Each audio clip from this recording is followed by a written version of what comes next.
Hey, what's up, everybody? It's Timothy here with Jank Diver Gaming up against the Going Optimal server. We've got a couple friends from the Going Optimal server who have challenged us to a team draft.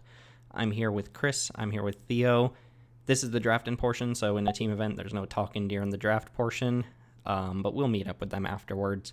My goal here is to make my deck as good as possible while making sure the other team's decks aren't that great. So I should probably start by just taking the objectively best card.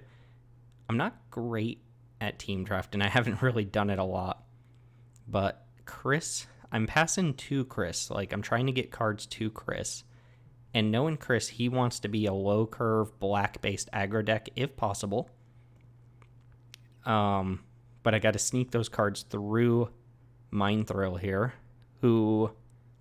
Unfortunately, that's probably not going to happen with this pack because Order of Midnight's the only good card. I know Chris loves Chandra, and I would expect him to take it. I'm tempted to just take Solemn here and keep myself open until I get a clear signal. There's also Thassa, which is very good as well. But this is not a super exciting pack to kick things off with. Thanks to the Going Optimal guys. Thank you, Cthulhu, for setting this up. And let's see if we can win with our own cube. We are using the Jank Diver game and unrestricted cube for the record, but let's go ahead and take Solemn here.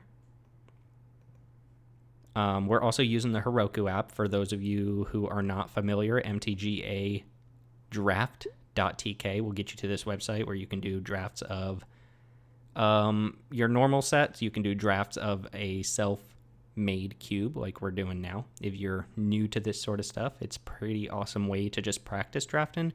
Here, Shark Typhoon sticks out quite a bit. If Chris does want to be in some sort of black deck, Sedgemoor Witch is going to stand out like a sore thumb for him. I don't think Chris can pass this card. I do got to get it through Mind Thrill here, though, but I don't really have any information to go on, and I also got to pay attention to my own deck. I think the objectively best card here is Shark Typhoon, which is one of the best win cons you can get for a blue deck, and just a fantastic card, obviously. Notably, there's not a lot of green going on here. We've only been past one pick, though, so Primal Might's not even a high-tier green card, so it's worth keeping an eye out and seeing like if any green starts to pop up. If not, I'll have to figure out whether Theo or Strictly Cheese is here in green, but I'm going to go and take the Shark Typhoon. All right, so immediately Ashiok stands out. Ugin's here. This is a much more powerful pack. This is the first pack where I feel like I could probably pick up a signal of some sort. Don't know what that signal is, but I could definitely pick something up by what's missing. Notably, there's one white card in the pack. There is one red card in the pack. There's one black card. There's a bunch of green. Pretty good green, not like amazing green. And there's a decent amount of blue to blue-black. Sorry for the noises in the background. There's also Ugin, which is a pretty safe pick. I don't want to get run over by some aggro deck, though, which is what this looks like. I could take Ashiok here and just try to plant myself in blue-black.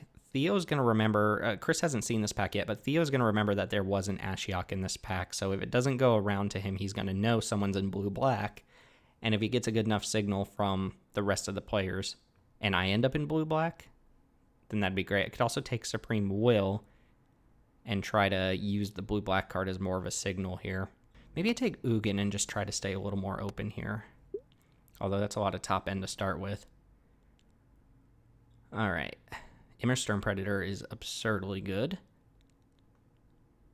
There are no black cards in the pack outside of the Predator. There's a Steam Vents here. Dragon's Guard Elite's not great. Skyclave Apparition's probably the best card in the pack. There's also Thassa's Intervention, which might be my pick here. If I can get the sense that one of my teammates is white, I might be able to help ship them some of these powerful white cards. There's a good chance if Chris isn't seeing the powerful black cards, like he gets a pack like this, he might transition into white. But if he picked up some of the black and red already, he's definitely going to take the Predator. I'm going to go ahead and take this Thassa's Intervention and lean into being some sort of control deck here. Quench is not bad. Yorion. People know I love a Yorion. There's also a Languish here, which is really powerful. I'm not set up to play this Ulamog. This is the type of card that if I knew Mind Thrill, for example, was drafting a mono green deck, I would snipe at him off this Ulamog. Same with Experimental Frenzy. If I knew he was mono red, I would take it. I just don't have that information yet. It's going to be around pick 8, 7, 8, 9, where I get an idea of what's wheeling. I'm probably just going to take Quench here. Not sure that's great, but it's okay. Heart of Kirin. I don't have the tools to be aggro here, so we're going to have to lean pretty hard into this control deck. There's also Yorion, though, and I could go the Blink route with things like Solemn, try to get some value 2-drops. Couple good white aggressive creatures going around as well, so I'm really hoping that Chris landed in white aggro of some sort, and that he picks up, say, a Danto Vanguard here. I'm pretty sure I'm just going to get Yorion back. I can't imagine... People seem really down on Yorion. I'm going to go ahead and take this Quench and hope to get the Yorion back. Okay, so here's Momentary Blink, and we just saw Yorion. So it's a little sketchy, but that being said, this is an archetype that's not likely to be drafted by other people. There's like Warkite Marauder, Chart Course, which are okay cards. But Momentary Blink I found to be quite powerful. If one of my teammates is in a white aggro deck, I want to make sure they get this Mikaeus or this Unbreakable Bond, maybe even Extus if somehow Chris ended up in black-white. But if Chris is black-white, then Theo's got to be something else. And it looks like blue's still fairly open. I'm going to go ahead and speculate on this Momentary Blink. All right, so this is the pack we opened. Thassa came back. Glorious Protector came back. The 2 black cards came back as well. Remember, these were the only 2 black cards. I believe Isamaru was in this pack as well, and Isamaru is not here. So Thassa and Glorious Protector are both really good in the Blink style deck that I think I'm going to start transitioning into. I'm going to take Thassa, I believe. And then if I get any of these 3 cards back, that's okay. But we'll see if the Sedgemoor Witch comes back here. I highly doubt it, but given that these 2 black cards are gone, or rather still here, I can't imagine either of my teammates moved into a black aggro deck, or at least didn't force it, right? They might be trying to wheel it. Let's go ahead and take our Thassa. This pack is the one that had Ashiok, correct? Only green card in the pack was Primal Might, and it's still here. Probably just take Merfolk Looter. Traxos isn't great. This card probably shouldn't even be in the cube. Could take a Temple of Deceit as well. There's some okay red cards. Earthshaker counter is actually pretty good, and there's a Cast Down as well, which is pretty decent. Just going to take this Merfolk Looter. It's a fine card. Perfectly fine card. I can transition out of a Blink deck as well and continue going the control route if the cards present themselves. All right, the Supreme Will came back and the Omen of the Sea, although I'm going to take Supreme Will over Omen of the Sea. There was a Harmonize in this pack, if I recall correctly, and the Harmonize is gone, which I find interesting. Expected Underrealm Witch to be here. This is the pack I took Ugin out of, I believe, because the Palladium Mirror was in there as well. Klothys is still here, and Klothys is a powerful card. I'm going to go and take this Supreme Will. Okay, this is the Pillar of Flame Soulseer. And then some mana fixers. Steam Events coming back is a pretty good sign. Drawn from Dreams is not a card I think is really that good, especially when you have a lot of other expensive cards you need to tap out for. I just take Pillar of Flame in case I end up like blue-red control. Like if I get Storm's Wrath back. Just have some early defense against some creatures that might just run me over. Okay, somebody took a Danto Vanguard over Glorybound Initiate. Note the Ashiok was gone, so going blue-black might not be a great strategy. There's really not much for me here. I could take Dragon Master Outcast as potentially a sideboard card. I'm going to leave white alone, I think. I'm going to go ahead and leave white alone here. Okay. Oh, we got Storm's Wrath. All right, so my seat is probably supposed to be Izzet. And I want either Chart Course or Storm's Wrath. I'm going to go ahead and take Storm's Wrath. And just try to be possibly as control as possible here, which means I'm almost not likely to cast this Thassa. I guess my deck would look something like this right now. All right, Sin Prodder, the Midnight, or the Adventure Gravedigger creature is gone. Sin Prodder's fine. Not looking to be 3 colors in a 6-person draft. There's just not going to be as much mana fix and open, so I'll stick to just 2 colors here. Skewer's not bad. What was the other red card? Whatever it was, there's a there's an Experimental Frenzy that is gone now, by the way. And last pick, Gray Merchant. Okay. Nobody's on the Gray Merchant plan. So the information I have right now is that somebody at the table is almost certainly a white aggro deck, possibly just mono white. Somebody's got to be in green because I didn't see a lot of green in that pack. And I am probably supposed to be in a blue X deck, but not blue-white. This is not a Curious Obsession deck. Whoever has Ashiok is going to get this Thought Erasure. There's a Mind Stone, which is pretty good here. Might actually be my pick over Treasure Map. There's a Seagate Stormcaller, which I think I would wheel if I want this card. I only have Pillar Flame that works with it right now. So Lightning Strike would be pretty good as well. I'm going to go and take Mind Stone. It just ramps me into some of my more expensive cards here. Pretty safe pick for almost any non-aggro deck. Winota, 4-mana Chandra is pretty strong. It's also Baral, Chief of Compliance. There's Exclusion Mage, Coma. Now, Coma is a dangerous card to let into someone else's hands. Also, Starnheim Unleashed. Ooh, okay, we got some powerful stuff going on here. Now, I'm assuming Chris is the white X drafter, which means I really want this Starnheim Unleashed to get to him. Maybe he's white-red. Coma is a card I can't beat, but that's okay. I'm going to go ahead and take Baral. These two cards are close enough to identical that I'll certainly wheel at least one of them if I want that sort of effect. I don't think Chandra's coming back, but Baral is so important to some of these spell-based decks, which I'm halfway in between a spell-based deck right now. Here's a Narset. Oh, Golos. I see you, Golos. There's no real reason for me to take Golos, though. Rewind is okay. It's pretty good with Thassa's Intervention, pretty good with Shark Typhoon. I'm going to take Narset, though, I think, and lean a little heavily into blue-red control. I'm probably going to get Rewind back if I'm the only blue drafter at the table, which it felt like in Pack 1. Didn't feel like I was competing for blue cards specifically, and a lot of the red came back as well. Could use something here, like Voracious Great Shark would be nice. Obviously, Torrential Gearhulk, cheap interactive spells. These are not what I would consider cheap interactive spells. For me, I could take Magmatic Channeler, which is a pretty decent card. I could also take Stonecoil Serpent, which is a generically good enough card that you can just put in a deck. There's Kolaghan's Command, but I don't have the fix in, I think, to really make that work.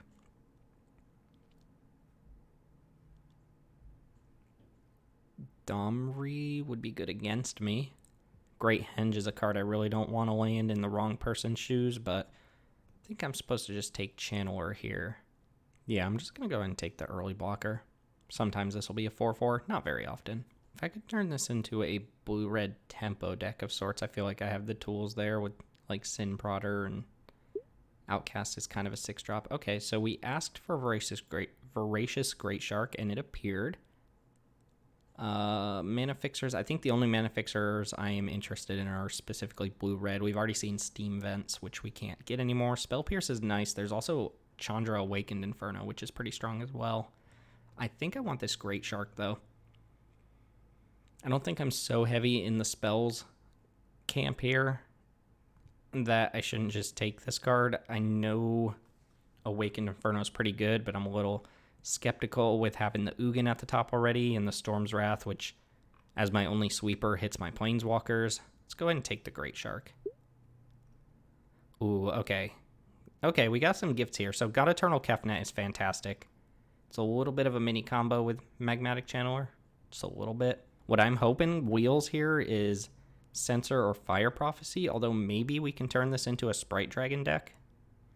I don't think it's quite a Sprite Dragon deck. I think it's definitely a creature-based blue-red deck.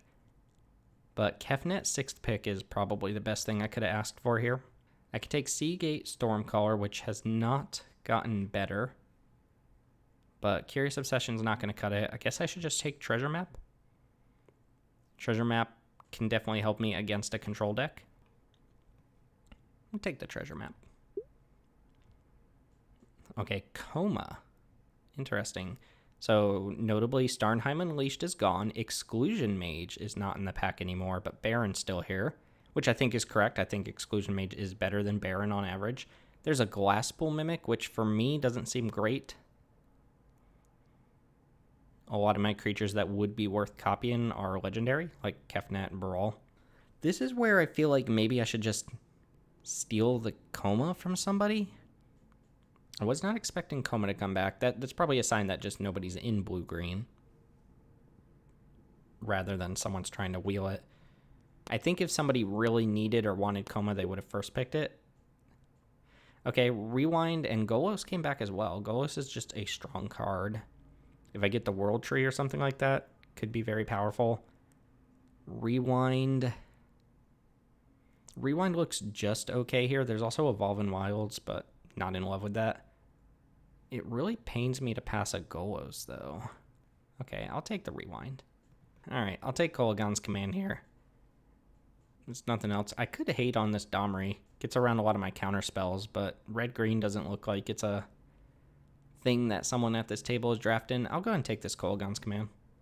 Got Cut Back, got Spell Pierce. I should just take Spell Pierce here. It's really good with Baral. Just loots when it counters. And it just gets things so cheaply. This is the pack that had Chandra in it, I believe. Like, the Drowned Catacomb's interesting because I picked up the Kolaghan's Command, but Spell Pierce is just so good. Okay, Sprite Dragon came back as well. Blue-red Tempo. Don't see a lot of merit to Helm of the Host. I think that's kind of a secret green card. See, if I go less control in here and more tempo-y, we've kind of got some tools for that. Be something like this. Curious Obsession, sure. I don't think I'm playing that. But if I pick up like Terramander, perhaps, is there any reason to take Sanctum? Not really. Fireblade Charger? Probably not. Take the Curious Obsession. Could see a world where we pick up some early game creature, slap an Obsession on it. Glasspool Mimic has gotten not significantly better. Given that I don't want this Glasspool Mimic, which should be my pick, I'm going to take this Firebrand, which could bail me out of a sideboard match. Wow, okay, this is it's going to take a second. So there's a Demonic Tutor, but black seems underdrafted between the players here. There's some decent green cards. I actually have not been impressed with Primal Command. For me specifically, there's Time Warp, Counterspell, and I have to determine which of those I think is better for me. Time Warp with Kefnet seems incredible. Probably going to take the Time Warp and hope that I have cut off blue enough that I just get the Counterspell back. I think the things that I'm noted in this pack here is the Demonic Tutor and the Torbrand that are cards that scare me a little bit getting in the other hands. I don't care if somebody else has a Counterspell, but if they... it's just I would like to get the Counterspell, of course, but if someone wants one of these two cards, they're going to take whichever one I don't take. I'm going to go ahead and take the Time Warp for the highest upside, but Counterspell could be the pick there. Prismari Command is excellent. Don't love Cavalier. Thunder and Rebuke, also playable. Magma Jet's also playable. There's the Rankle. Chris, if ever you were going to move into your black aggro deck, here's the pack for it. There's Skyclave Shade and Rankle here.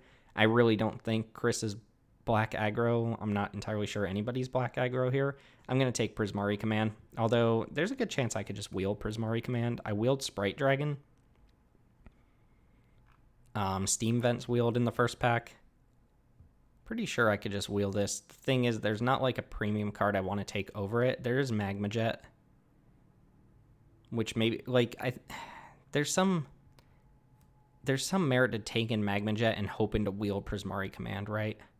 But this is just, I think, the best card for my deck. This is 23 playables. We need to shape it up a little bit here. Another finisher of some sort would be nice. We're pretty shy on finishers. Narset might not make the cut. We're currently somewhere between a control deck and a tempo deck. Multiple choice has been excellent. Champion of Wits is okay. Here's a Banalish Marshal for hopefully Chris, if he's in white aggro. Showdown of the Scalds is also just an incredibly insane card. I'm going to take this multiple choice. Card has impressed me quite a bit. Not quite a finisher, but a pretty strong card. And it is a 5-drop. Works with Brawl as well. We're like a kind of subpar tempo deck. This pack was pretty weak besides that Banalish Marshal, which... Oh no, here's Goblin Electromancer. For some reason, I thought I had passed Electromancer in the first pack. Spiteful Prankster is not a card I care for here. And then Neutralize is the only other card for me, which I might get back. We wheeled most of what we wanted this draft. I'm going to take Electromancer. Yeah, Electromancer's fantastic here. Get in the pile. Ooh, Brazen Borrower is perfect. There's also Sweltering Suns, which would be a better card for my main deck than Storm's Wrath if I wanted access to that. Ralgren Triome as a potential fixer. I'm going to take Brazen Borrower. I do not expect that one to come back. There's also Maze Mine Tome, which I think is better than Treasure Map. I'm hoping to get this Triome back. I'm almost definitely going to get the Dasher and the Sweltering Suns back. But Brazen Borrower is kind of perfect for this deck. Here's a Lightning Helix.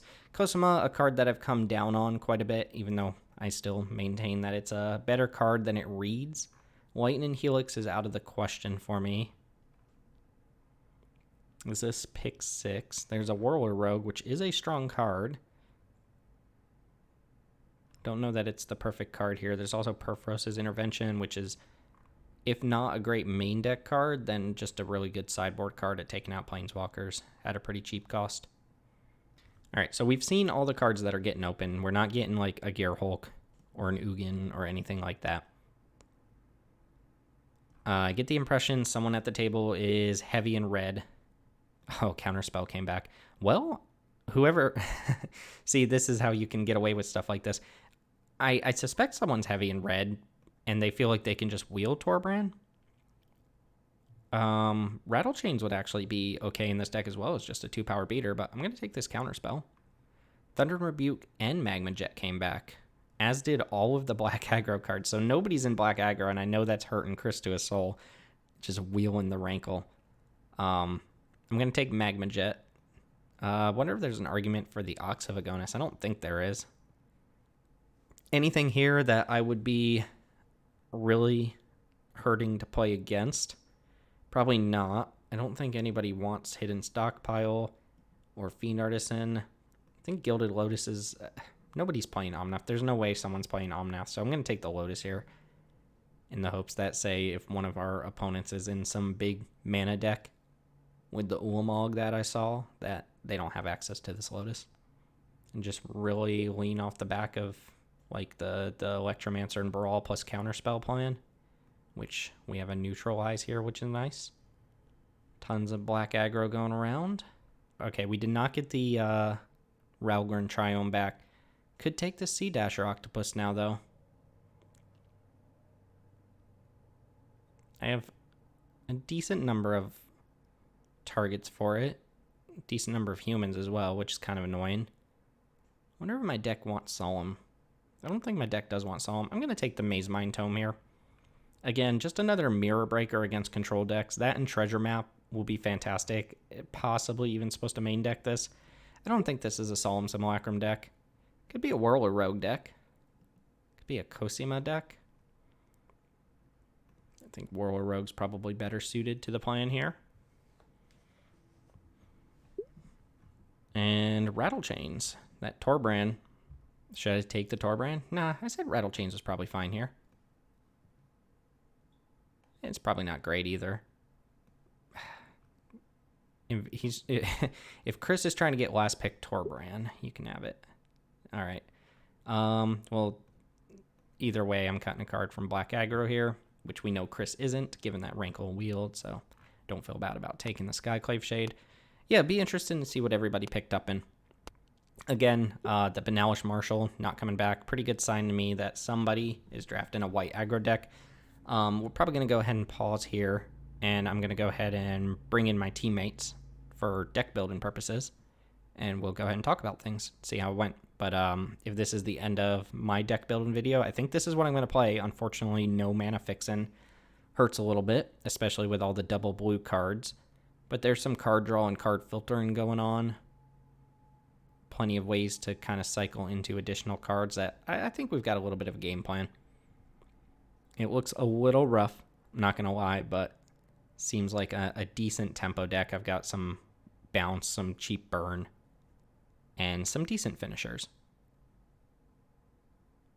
All right, let's go ahead and meet up with the teammates and see how things are going on. Again, I might not record that part, but If I don't, then I'll see you in my own individual matches, and I hope you had fun doing this. To my teammates and to my adversaries, I wish you all the best of luck and hope this was a good time. This has been Timothy with Jank Diver Game. See you in some matches.